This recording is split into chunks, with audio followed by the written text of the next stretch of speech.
GearNetwork.com. This is a Gear Network production.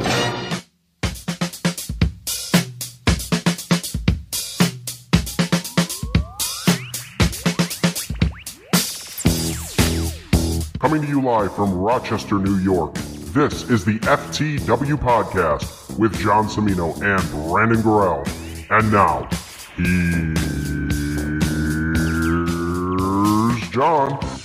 Coming to you live, ladies and gentlemen, on the Spreaker, iTunes, Stitcher, Spotify, Google Play, iHeartMusic, iHeartRadio, whatever the hell it's called. I don't know. I don't care. Wherever fine podcasts can be heard is where you can be listening to us right now, which you probably are. We are the FTW Podcast. John Cimino here. Mr. Brandon Gorell there. Brandon, say hello. Hey. We are back, and we are presented today, thanks in part to Dollar Shave Club. Folks, I'll tell you, we do have an affiliation with Dollar Shave Club, believe it or not, and I haven't put it over very much, so I'm going to now. Get ready to look, feel, and smell your best. How does it work? Well, it's simple. You get started. You just choose one of their risk-free starter kits and try what the club has to offer. It's 30 days risk-free. You don't like it, you stop it. You send everything back. Whatever. You know, that's how that works. Sounds risky. It's very risky. No, it's risk-free. They will stock you. Yes, they appropriately titled it just like the Queen song. We will rock you. They put stock you, stupid ass. Whatever.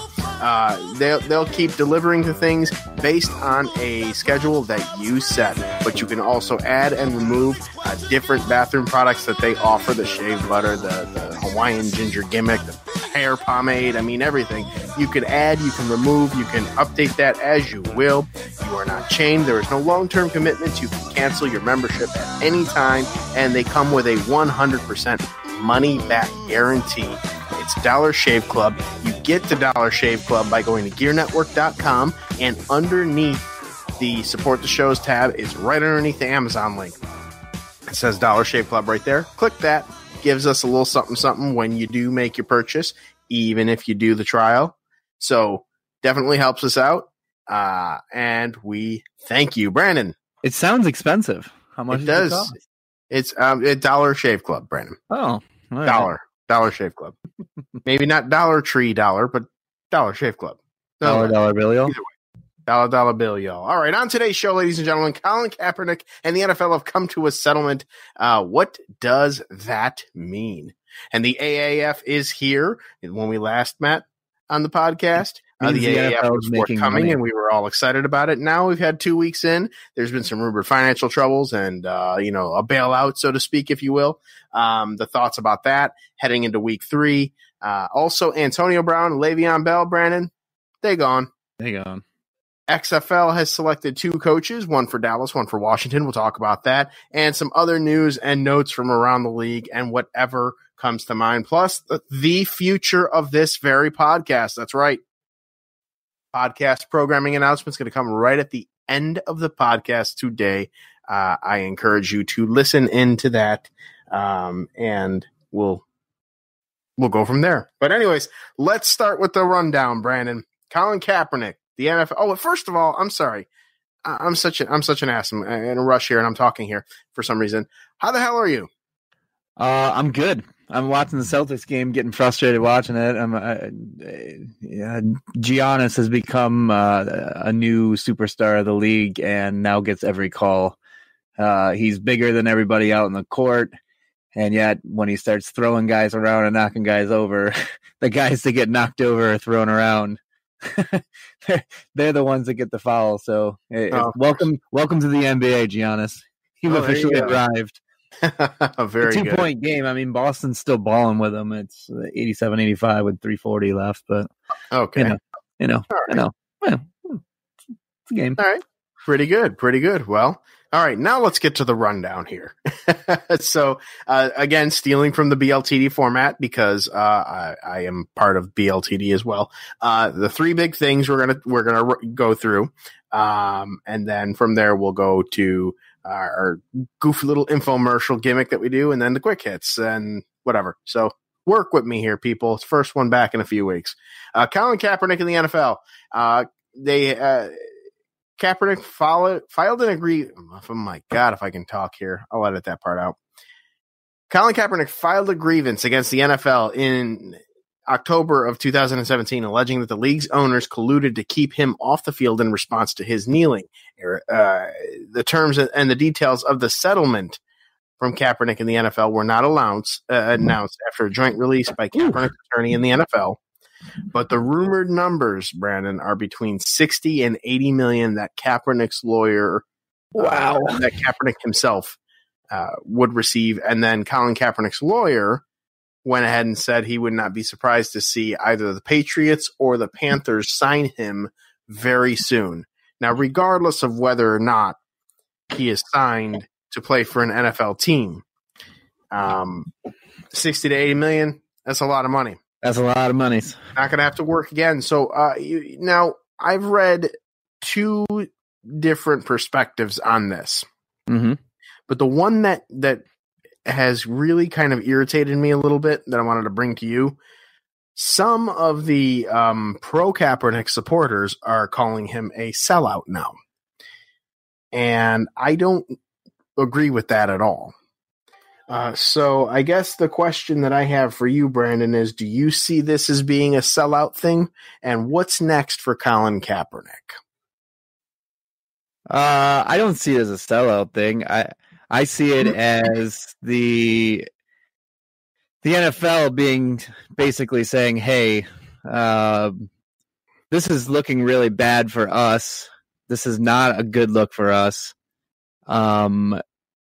No matter what the decision is, I don't think the the NFL wanted to get a ruling either way because they're not going to win. Like, court of public opinion, they're going to be like, well, the NFL is the NFL. They're a money machine and, they can buy judges. I mean, they got away with that ultra flimsy case against Tom Brady and the Patriots with their questionable science and their, bogus, may have had general awareness, type nonsense to, still, ban Tom Brady for 4 games and take away a draft pick from the Patriots.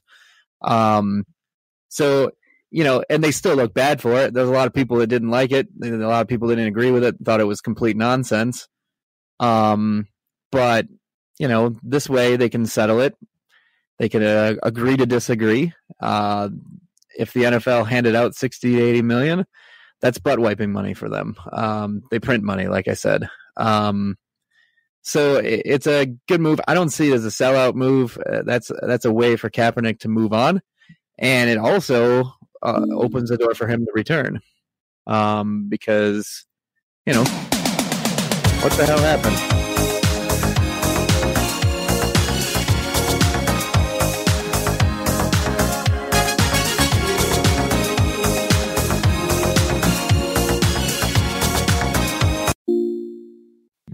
What the fuck just happened? I have no idea. Like my screen froze. I'm sitting here and I'm like talking, and then all of a sudden I get Rick rolled. I'm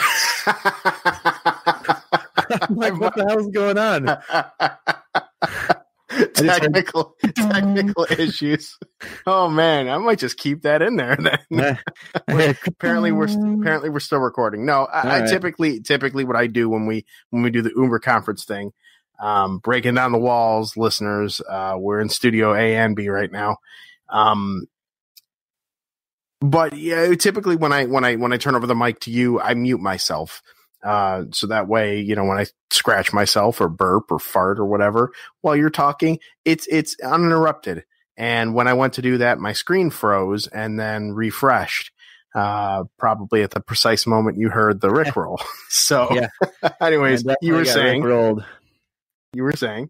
No, I basically what I was saying about Kaepernick is he didn't sell out. I mean, this gets him paid, pretty much for the years that he's had to sit. And on top of that, it now opens the door for him to play for somebody else because he's not going to go in and nobody's going to sign him while he has an active case against the NFL. I mean, right. It's stupid. Right. So now he's available to do it. Fuck you. Oh, whatever. I hate that ugly bastard, Chris Middleton. He gets a 3-pointer as a shot clock's expiring to give Milwaukee a 98-95 lead. Think Kaepernick will come down from his $20 million price tag to go to the AAF? Absolutely. No, he's not going to go to the AAF. Get out of here. He's got 60 to 80 million, and he sees the kind of hits that are happening in the AAF. You think he's going to go and play behind those lines for peanut money? I don't think so. Definitely not. Definitely not. No, he's going to be he may end up in the NFL. I mean, as he should, we'll as he see should. How it goes, but at the same time, I'm looking at it like this is for the NFL to settle with a person that has been coming after them for the past couple of years, essentially saying your owners are keeping me out of the league because of this. I mean, there had to have been, and we may never know unless it mysteriously gets leaked, but they must have had some kind of damning evidence on the NFL that proved their case for the NFL. I mean, I wouldn't doubt it at all. I don't think it helped their case when they pulled this nonsense where John Elway was out there saying, "Oh yeah, we offered him a deal," and it's like, no, you didn't. Right, you didn't offer him jack shit. I think that the more that they talked about it, and I think what also hurts is the amount of guys that have been getting signed that have never even been in the same zip code as far as talent goes. With Colin Kaepernick, their case against colluding is ultra flimsy. I mean, it's a tough case to prove anyways, if you're in Kaepernick's shoes. But at the same time, all you got to do is you just got to say the names Josh Johnson, Mark Sanchez, Zach Mettenberger for a while, even Blake Bortles. I mean, come on. I mean, you're right. I mean, the guys that just keep getting signed and keep getting put on teams to be backups and to be third stringers even, and to tell me that this guy can't even get a phone call. Like, right. It's a little bit. The NFL did themselves no favors in their case. Had football teams, in fact, did reach out to him.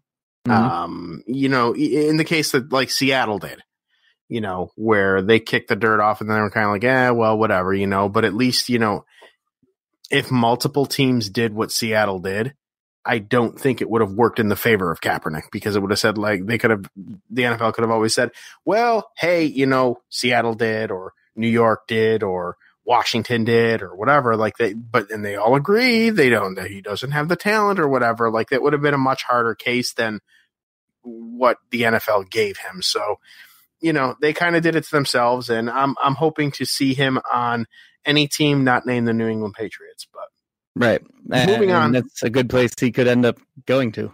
It's a good place for him. Yeah. Well, maybe. I don't know. What's his face? Bob Kraft's friends with Trump. Trump called the kneelers sons of bitches. Right. He clearly doesn't like Kaepernick, so I don't know how that would go over very well. But whatever. Money talks. Money, ratings. Right, that's all it is. Speaking of ratings, Brandon, the AAF. Now, since we've last convened, the AAF has started, and their Week 1 ratings were rather high. Yep. They were number 1 on that Saturday night, where our San Diego Fleet lost to the San Antonio Commanders. And then Week 2, however, they dropped to number 8 on the list of TV shows during that time. Now, the big difference there, Week 1 was on CBS, national television. Week 2, there was no network TV. It was on TNT, CBS Sports Network, and NFL Network, respectively. Now, that said, there was a bit of turmoil over this past week where it was reported that the Week 2 payouts for players and personnel and all that stuff almost didn't happen. Enter Carolina Hurricanes owner Tom Dundon, who invested $250 million after it was later reported that another investor had pulled out, causing that whole issue. The league itself had been funded for just a year before they started getting these other investors like the Shaquille O'Neals of the world and now Tom Dundon. Dundon invested so much of his own money, $250 million, into the league that he is now named the majority owner of the league. It is reportedly now, because of that infusion of funds from Tom Dundon, the league is now reportedly funded and set for the next 3 seasons. I'm going to say including this one. Now, of course, there was another rumor on the other side of it, was that somebody from the XFL leaked out that information, but I'm sure it's a matter of public record. Somebody would have said it either way, whether or not. But all that aside, 2 weeks are in. Brandon, we've been talking about it since launch. What are your thoughts on the league overall? Overall, it's fun. I like it. It's the quarterback play is really not good. But at the same time, I mean, I think with a league thrown together this tightly and quickly, that there's not going to be a ton of success from the quarterback position. I mean, the names that have been brought out there are just not very good. But at the same time, I mean, I think it's a viable product. I think it's a good product. I think the fans are enjoying it. I think that some of the rules make it more fun to watch. The kickoff is a waste, so I'm glad they got rid of that. Yes, I'm very happy with that. The forcing to go for 2 instead of kicking an extra point. I like that better too, because it forces teams to keep playing offense. We want more offense. Right. And it also gives different score outcomes. It's you're not going by sevens with or the 12, Right, exactly. So it's pretty cool with that. But I looked at it and I remember the WFL, the World Football League, which became NFL Europe. Watching those games, it was the on-field product wasn't so bad there, but the crowd wasn't into it or anything like that, because it was in Europe. Nobody cared. I remember the XFL's first attempt, and it was, met pretty high. And week 1 was just, Vince McMahon, as we all know, is a promotional machine. He will find ways to put asses in seats. And he did that week 1 with the XFL in all the stadiums. Of course, the football play itself, the quality of play there was pretty bad. And then you top it off with some of the over-the-top gimmicky stuff that he brought over from the WWE at the time. And it made the XFL just look like a joke. It really was a joke in 2000 or 2001, whenever the hell it was. It launched. There was the UFL that happened in 2008 and 9, and then I think ceased in midway through the season in 2010. And that wasn't terrible. I think that was what the UFL wanted to do is what the AAF, I believe, accomplished and is accomplishing. Oh my God, fuck this. NBA can suck my dick. Sorry. Oh. Sorry, I'm watching the game. Kyrie's going for the winning shot. Bledsoe's all over Kyrie. Full body contact. Knocks him to the ground. Not. Keep playing. No problem. Game over. Fucking lose by 1 point. Get the fuck out of here, NBA. You're so fucking stupid. Can't stand this league. Cannot stand this league. Oh boy.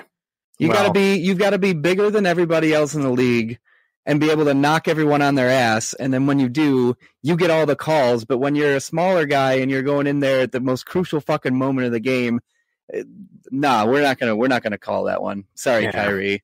Sorry, Kyrie. You've had your time to shine. It's Giannis time, and we can't have him losing on national television today. No, Get the fuck out of here with this not shit. At all.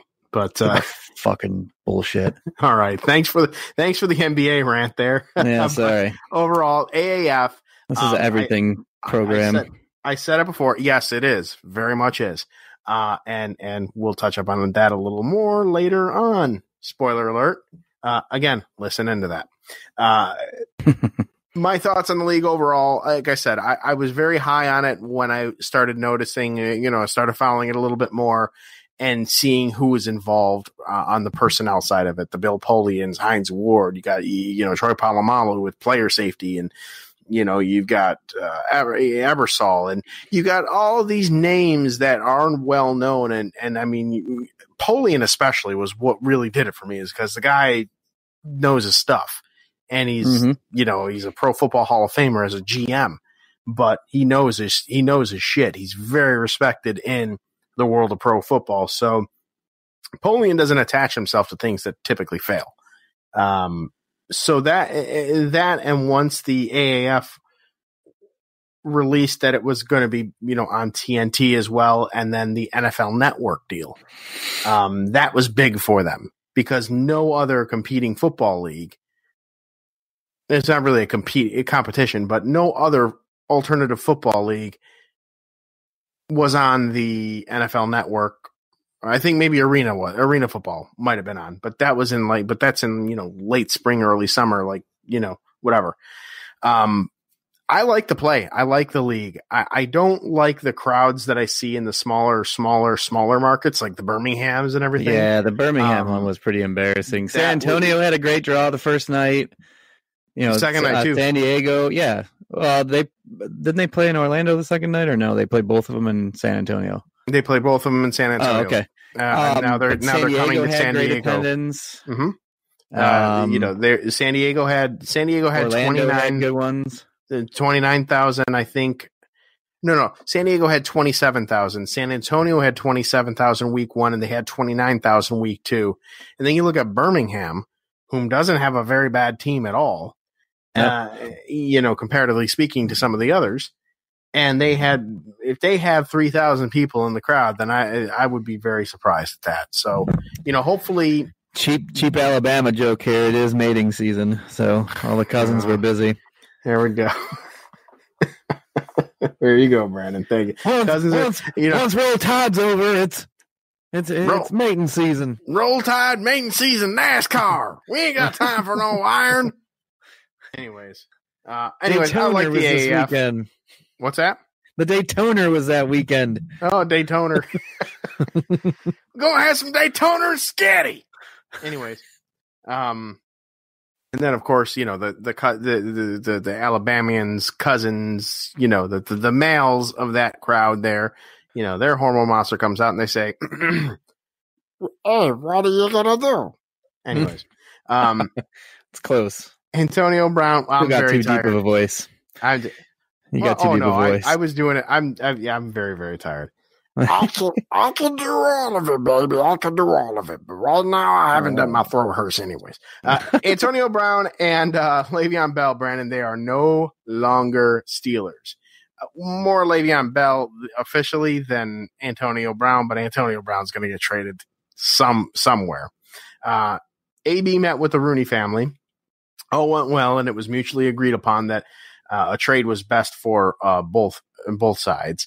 On the opposite end of that, the Steelers said that they're not going to use the franchise tag on Le'Veon Bell, which makes him an unrestricted free agent. However, it has come out recently that there are some concerns with some teams, and I won't say what the team name that came out right first and shared their concerns, but their initials are the New York Jets. Le'Veon Bell reportedly now weighs 265 pounds. Yeah, I don't buy that crap. 12 up report. Get out of here. I saw that on Pro Football Talk. But yeah, I'm sure they got it from somewhere there too. Maybe it is a rumor. It's a rumor. It's a rumor. But all that aside, I ask you this because I saw another rumor for a team that might be interested in acquiring Antonio Brown, very near and dear to your heart, Brandon. The Green Bay Packers? Yes. Yeah. What team do you think will trade for Antonio Brown? And based on the antics, a lot of the sites that I'm reading, the different blogs and whatever that I'm reading, everybody seems to think that Antonio Brown really did himself no favors with his offseason antics. So if the Steelers were looking to get a first rounder for him, they're probably not going to get that. So of the teams though, what team do you think successfully makes a trade or would benefit most from getting an Antonio Brown in there? Green Bay, man. You imagine that core with Antonio Brown and Devontae Adams with Aaron Rodgers at quarterback. That would be a good tandem. Right. They're rumored to release Jimmy. They're probably going to be releasing Jimmy Graham. I did read that. I'm fine with that. But no, I mean, just look at it. I mean, if you think about it, you put those two guys up there. I mean, look at the numbers that Antonio Brown put up playing with that turnover machine, Ben Roethlisberger. Mm-hmm. Like, you got a guy with that kind of deadly accuracy thrown to a guy that gets that well open. I mean, he gets open like pretty damn much on every play. The guy is really, really, really tough to cover. I'd love to see him in Green Bay. I don't know how they make it happen. It'd be great if they did. Yeah, it definitely would be great. I'm not really sure. I mean, I heard San Francisco early on. They do have assets to get him, but the way that teams are going to bid low because honestly, he's burned that bridge in Pittsburgh right now. Right. And Pittsburgh kind of like revealed their hand like, well, we're going to trade him. Like, so, I mean, you don't have to run in there and start, going all Raiders on him and offering Cowboys on him and offering first round picks for, just for the hell of it. I mean, I think they're probably going to be able to get him pretty low, given the relationship that's there and how sour it's become. Indeed. Well, if whoever acquires him, Brandon, his career stats, 837 receptions, 11,207 yards, averages 13.4 yards per reception, 74 career touchdowns. That's not too shabby. And he's 30 years old. And he's a kick returner. He returns punts. Right. Right. He's 30 years old, so he's still got some time left in there. The 30-year-old wide receiver is not a 30-year-old running back. So, no. You still got a couple of years left. I would like to see him go somewhere like a Green Bay, because quite frankly, Green Bay has spent the bulk of Aaron Rodgers' career, by the bulk, I mean all of it, really developing from within and not going out and getting known playmakers to come in there, learn the system already being established and work with a Hall of Fame quarterback. And Rodgers is closer to the end than the beginning. Right. That's all there is to it. Get him his people now. I would like to see Antonio Brown go there. Although, if he wound up in, in New York with the Jets, I would be happy to. And so would Sam Darnold, I'm sure. But right. What about Le'Veon Bell? Le'Veon Bell is a different story. I don't know where Le'Veon Bell is going to go because honestly, I mean, picture it. The year running backs. Well, it's not even just that. It's like running backs are a dime a dozen right now. Mm-hmm. And it just seems like more of them keep coming out of college and you're going to get fresher, newer legs. Like someone will pick him up, but I don't think he's going to get the money and the years that he thinks he's going to get. Mm-hmm. He's still a great player and he's still going to make your team better. But at the same time, like if you look at it, I mean, honestly, where are you going to go with that? I mean, you've got all these young backs coming in the league and they come out of the gate dominant. I mean, Saquon Barkley, Todd Gurley, what's his name from New England now? The other Georgia running back. Why am I drawing a blank right now? I'll remember it. I'll remember it in a little bit. But it's New England's running back. He was a rookie this year, and he was a big key for the Patriots this year in the playoffs. But you got Sony these Michel. guys. Sony Michel. Sorry. And the guys that were in Seattle. I mean, everyone keeps doing stuff. The Green Bay Packers have Aaron Jones and Aaron Williams. Like those guys, or Jamal Williams. Those guys are all young too. Just drafting people out of like lower name colleges, and they come in the NFL and they produce. Mm-hmm. So the market's lower for someone like him. So he's going to end up somewhere. Someone's going to be dumb and overpay. That would be a very Jets move, Brandon. Well, I mean, the Jets have the money. Oh, they do. They have plenty of money. They're going to have about $100 million in the cap. Yeah, I mean, he'd also be a good fit in Buffalo, because McCoy is kind of falling off the wagon. It seems. I feel his better days are behind him now. Is he? Do you think Buffalo's going to be bringing him back at all? I don't know. I don't think they will. I don't think they will either. They're going to cut their ties there, and I think they see it too. I mean, they can go out and draft a running back. I mean, that's not a priority for them. So, getting playmaking wide receivers and some offensive line help for the Bills is their top priority. So they're not going to be drafting a back. But if Le'Veon's still sitting there, they might take a flyer on him. I mean, why not? Very good. I mean, they're going to have money too. They got rid of Charles Clay. That was the last bad contract on their books. Whomever decides to take a kick the dirt off the tires of Le'Veon Bell, they should know he's 27 years old. In his career, 1,229 attempts for 5,336 yards, 35 rushing touchdowns. Now he also has he's also a bit of a receiver as well. Yeah. And he has 7 career receiving touchdowns there to his credit as well. 2,660 yards. So he's definitely going to improve an offense wherever he winds up, whether it is in New York or whether it's Miami, whom reportedly is also looking, considering him as well. But Miami's, of course, always considering anybody because they're the Dolphins and nobody really wants to. The Dolphins are in on everyone. Yes, they are. All right. So with that, we're going to go to our little infomercial here, and I want to, take a quick break and let you know about Amazon Prime. We got it for you. GearNetwork.com/Amazon or ShopGear.com. You're going to get with a free 30-day trial of Prime. And that actually, believe it or not, even if you cancel within that 30 days, we still get a nice little something from Amazon for the recommendation. But with Prime, you can try the brand new Prime Wardrobe. That's right, Prime Wardrobe. Here's how that works. You fill your box. You pick 3 or more items across clothing, shoes, and accessories. You try them on at home. You get 7 days to try on, to try on, see if you like it. Whatever you like, you keep. And you pay for it then. You don't like it, you send it back. That's all there is to it. Key benefits, try before you buy. You get to choose whatever you want. You can choose from great brands for women, men, kids, babies, probably animals. I'm not sure. Whatever. Whatever's your thing. It is just for Prime members. So I'm a Prime member. It's already included with me. It's included for me already. But if you're not, go to GearNetwork.com/Amazon. Click on the banner. Sign up for a free 30-day trial and then give this bad boy a shot.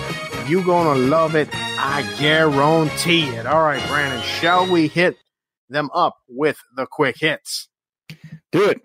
All right, here we go. Ladies and gentlemen, quick hits coming at you, and we are going to start with the XFL. The XFL won't start playing for another year, but it officially has named its second head coach and general manager.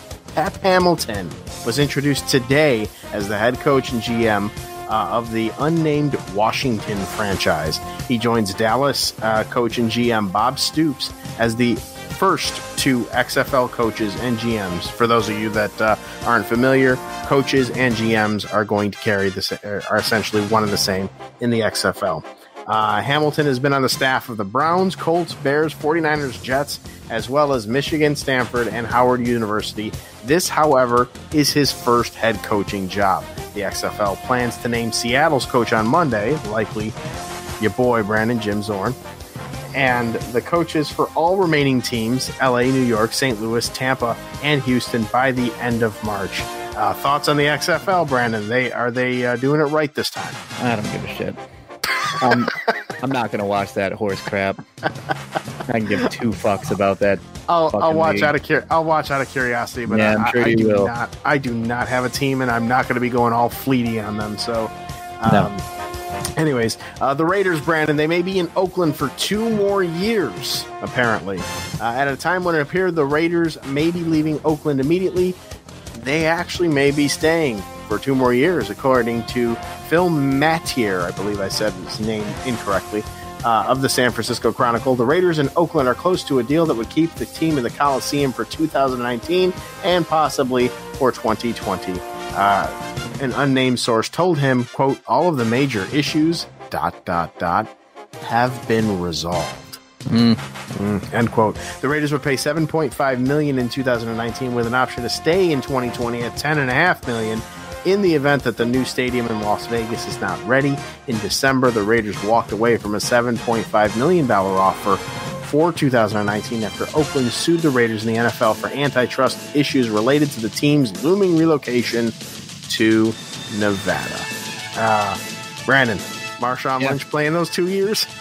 I don't know. I think Marshawn's he's more of a entertainment purposes only now. Yeah, I don't think he's a very reliable back. And I mean, if the Raiders are going to, hand money to another running back, they might as well just get Le'Veon Bell at that point. Indeed. All right, Brandon, the NBA's proposal, if approved, would leave the NFL as the only league with a draft waiting period. So tennis players, track athletes, golfers, hockey players, and baseball players can all turn pro right out of high school. Basketball players have to wait until they turn 19. It wasn't always like that, but they switched it in the mid-2000s. And the NFL requires a 3-year waiting period. The NBA, though, has submitted a proposal to its players' union to lower the draft age from 19 to 18, as Jeff Zilgett of the USA Today reports. It's the first steps in formal negotiations to allow NBA teams again to draft players right out of high school, and it would start by the 2022 draft. Among the major sports, that would leave only the NFL, with a rule preventing high school players from turning pro. MLB and the NHL both allow athletes to bypass college if they want. Now, back to the XFL, Brandon.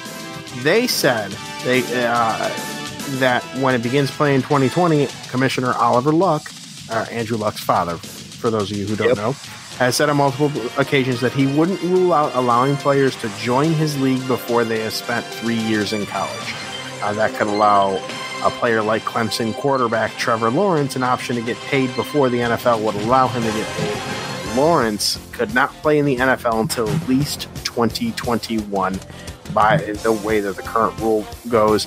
I know I said quick hits, but I kind of want to touch up on this a little more because I know that the NBA, it's a different sport than the NFL. If you got kids coming out of high school ready to go pro in the NFL, you're going against like legit men, 20, 30, some 40-year-old men knocking you on your ass. I don't think that while this is good for the NBA, while this might be good for the NBA, and it's a different world nowadays than it was when they first implemented this rule, the NFL is a different beast. What are your thoughts on that? Yeah, that one's tough because you're right. If you just look at like a perfect example of like the difference that these college kids and high school kids and professional players, let's look at how much Clay Matthews grew going from college to the NFL. Like the body types alone, I mean, you're gonna get smashed if you can't get in that weight room and you can't catch up to these guys, you're gonna get hurt. Plain and simple. I like the rule with the NFL better than I do the NBA. NBA, if you got game, you can play in the NBA as a high schooler. Right. It's a totally different league. I mean, like LeBron James, Kevin Garnett, Kobe Bryant, like those guys came into the league and were impact players right away. Mm-hmm. Being a veteran in the NBA just means you're more savvy. You know how to play the game better than a younger guy does. When guys come in out of college, after they played 1 year and then they come into the NBA, they come in and they make an impact right away, and their body type doesn't change. They don't get huge overnight. None of that stuff. Mm-hmm. Whereas the NFL, I mean, these guys come in, like in college, they're grooming them to get bigger. And it's a multi-year process because they know it's got to happen. And then when you look at it on top of that, like even the transition, when they get drafted, like the first thing they're doing is like get these guys in the weight room, get them with a nutritionist, get them with, the right people. They gotta bulk up. They've got to get to the right size to be in the NFL, because if you aren't, you're going to take a beating. Right. The exception to this rule, as far as like body type goes, is Christian McCaffrey. Still don't know how that dude can't put up a bench press, but yeah, he can go out there and ball every Sunday like he does. Yeah. Well, I think that might be this similar argument for Kyler Murray, right, as well. But yeah, I don't think that could be where the XFL screws up if they start taking people, because they're flat out, the XFL flat out said, unlike the AAF, whom wants to be complimentary to the NFL and very much is right now, the XFL has no intention of being complimentary to anybody, and has stated that they want to be their own standalone league. And just mentioning things like this, I could see that possibly being a major issue, drafting taking a sophomore out of college, playing against grown men that are ex-NFLers or whatever that have been there and that are fully grown. That could be very problematic, I see. But that'll be interesting. It'll be interesting. Especially when you're talking about, guys who are, not the most refined and, skilled players. You get some recklessness out there, and that, just the recklessness alone could be, dangerous for players, especially smaller ones, and ones that are not built for that sport right now. So I don't like it. I think it's really stupid. Like even Major League Baseball, like a lot of these guys don't come out of their college game and then go right into the major leagues. Like a lot of them have to go in the minor leagues and play the game and get a little bigger, a little stronger, a little more endurance, because it is faster and it is a little stronger. I really think that the NBA is the exception to the rule. I mean, hockey, hockey can be skilled because it's not like football where it's constant, like head-to-head contact. Right. Hockey, if you're quick, you can be a little smaller as long as you're quick on your skates. You have skating skills. Guys get better as they go on and they get older and they get stronger. But it's not, a super dangerous thing when they're out there with those guys. Like, exactly. They know how to avoid a hit, and they're not getting hit, 30, 40, 50 times in a game. Exactly. They're taking shifts, and it's a lot different. So I think between the four majors, I think football is the one sport that you really just have to kind of like let these guys develop bodies and let them get older before they start running into, 28-year-old brick walls that are looking to make a name and take the head off of this little chump. You think you can go in here at 21 years old and go, hey, look at me. Yeah. Hey, I'm 19. Hey, I'm 19. Hey, I'm 19. Hi, Vince Wilfork. How you doing? Not Vince Wilfork anymore, but a guy like him. But even a DB, like you get you got a DB that's out here covering somebody and he can hit. You get like an Eric Reed out there, and then you've got some wide receivers like, hey, I'm open. And it's like, yeah, you were open, and now you're dead. Eric Reed's going to take your head off. I just don't agree with it. I think that is the one sport you really gotta. It's already dangerous enough as it is for the guys that are already there and built and ready for it. Right. You're gonna throw these kids into it. It's stupid. All right, and finally, with quick hits, Devin McCourty says he will in fact return in 2019. The Patriots safety suggested in the days preceding the Super Bowl that he'd possibly retire. Oh, by the way, the Patriots won their 6th Super Bowl. We didn't have a podcast of that. Anyway, just in case you didn't hear that by now. Preceding the Super Bowl that he possibly retired. If you had the VHS of it waiting. If it's on your DVR, watch it.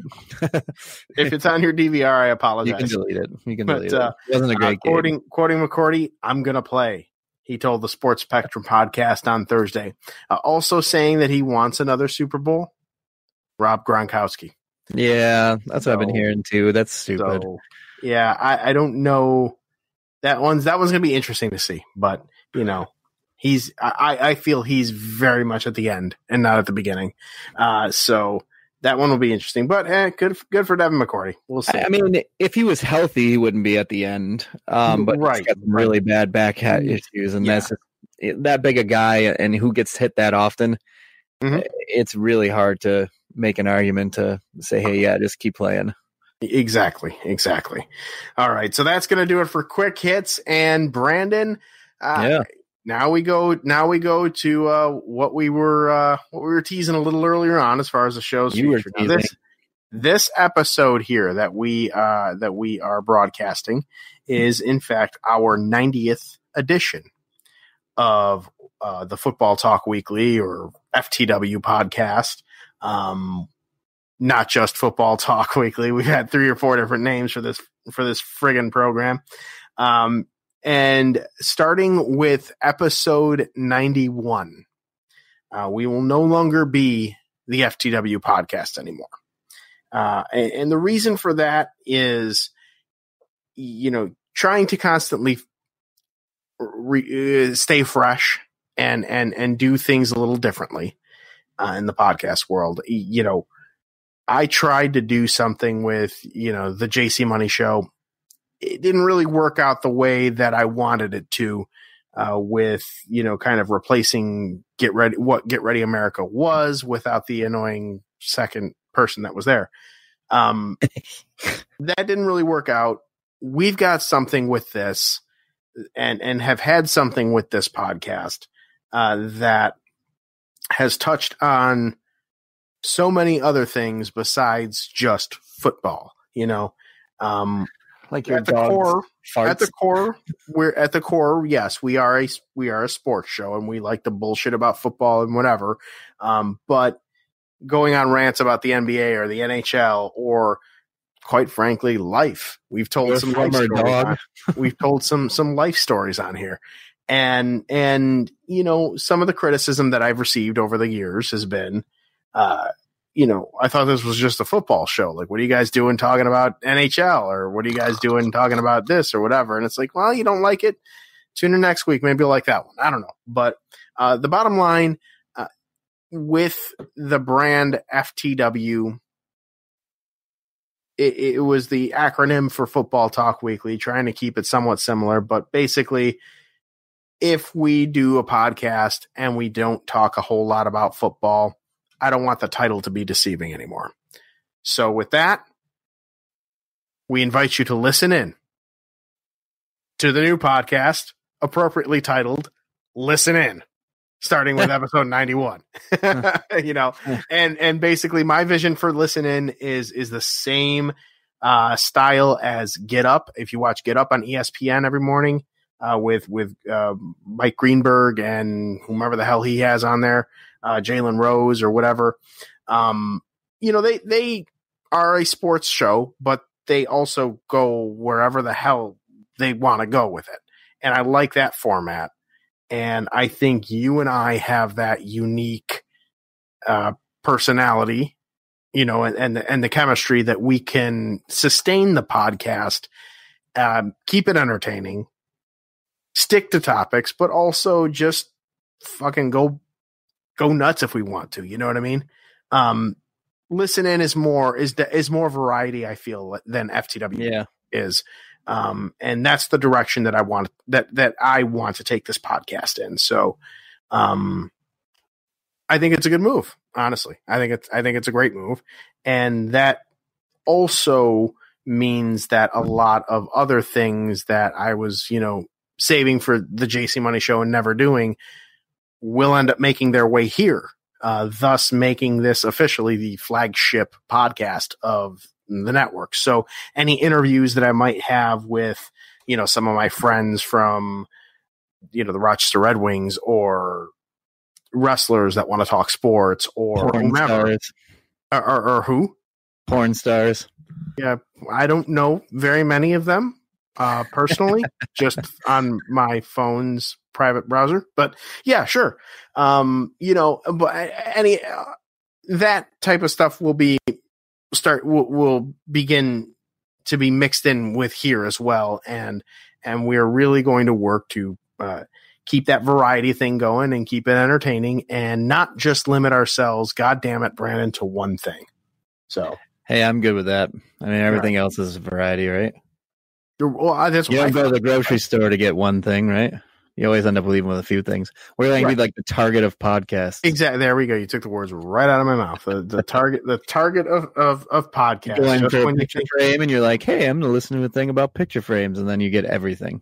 Yeah, right. Pretty much. So that's the way it is. So with this edition, the 90th episode, we say peace out, FTW, and starting with 91, hello, listening.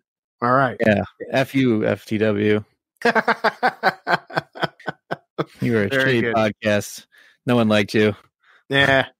Well, lots of people liked you, but I'm sick of the confusion now. So, all right. Brandon, what are you looking forward to this weekend?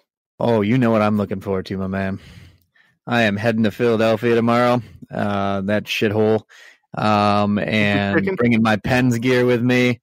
And I'm going to the outdoor game, the Stadium Series at Lincoln Financial Field to watch the Pens slap around the Flyers. Yeah, buddy. In the outdoor game.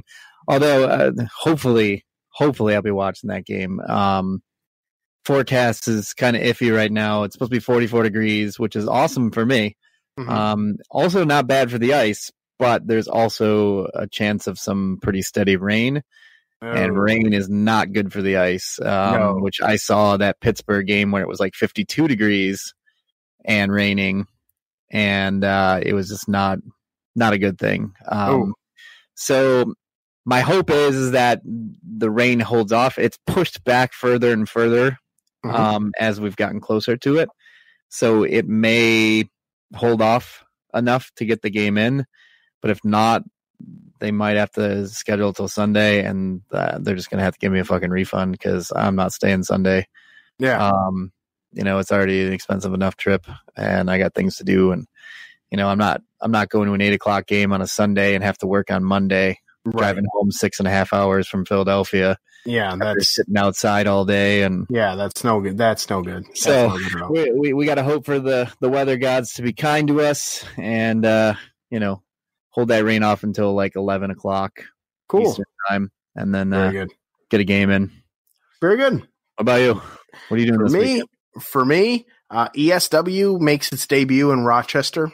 And of course, the former wrestling side of me, being Mr. Rochester, if you will, can't be a new promotion coming in here without me checking it out. And I've been, high on the ESW brand for many, many years now. Never actually worked there as a performer, but I am going to be there backstage in a sort of I don't know, like an agent kind of role, just kind of chatting it up with the younger wrestlers there, helping out with production. I don't think I'm going to be seeing any FaceTime at all, unless the play-by-play commentator doesn't make it.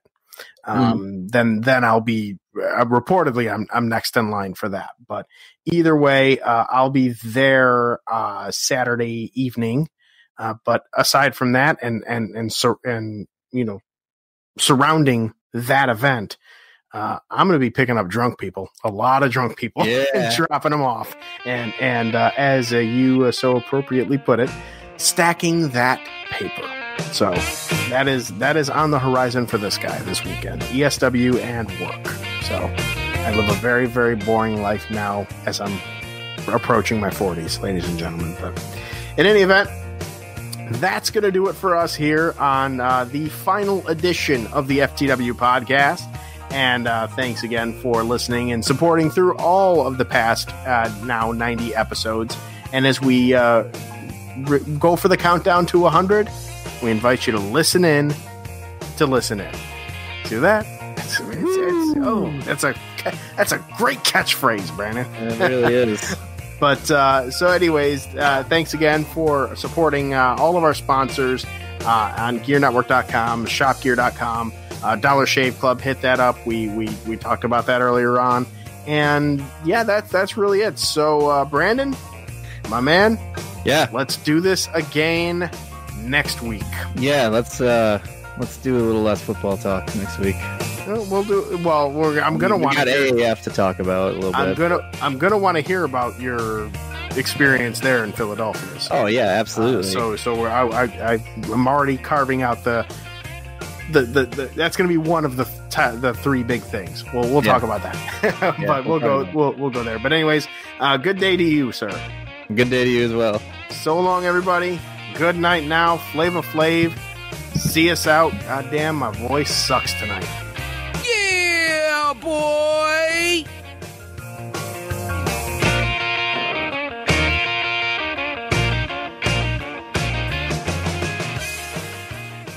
The preceding presentation has been brought to you by the Gear Network.